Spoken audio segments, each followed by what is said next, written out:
2009ला स्वर्गीय खासदार सदाशिवराव मंडलिक साहेब यांनी शरद पवार यांची साथ सोडली, पण ते पराभूत झाले नाहीत। उलट त्यांनी क्रांतिकारी आणि ऐतिहासिक विजय मिळवला।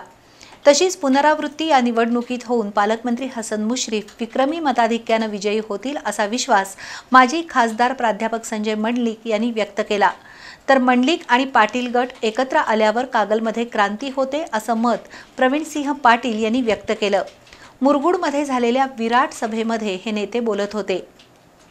पालकमंत्री हसन मुश्रीफ यांच्या प्रचारासाठी मुरगुडमध्ये विराट जाहीर सभा झाली।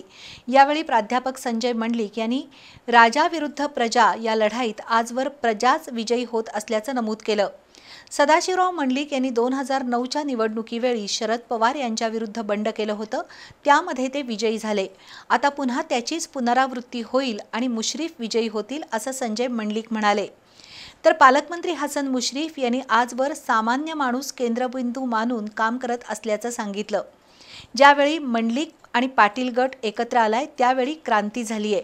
या निवडणुकीत मुश्रीफ यांच्या विक्रमी मताधिक्याच्या रूपाने क्रांती होईल असा दावा माजी नगराध्यक्ष प्रवीणसिंह पाटील यांनी केला।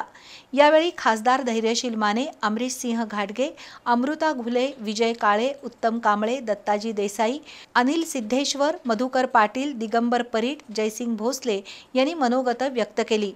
व्यासपीठावर माजी आमदार संजयबाबा घाटगे, सुनीलराज सूर्यवंशी, रणजित मुडुकशिवाले, धोंडीराम चौगले, दिग्विजय पाटील, रणजित सूर्यवंशी, डॉक्टर सुनील चौगले, नामदेव भांदिगरे, ॲडव्होकेट सुनील सावर्डेकर यांच्यासह मान्यवर उपस्थित होते।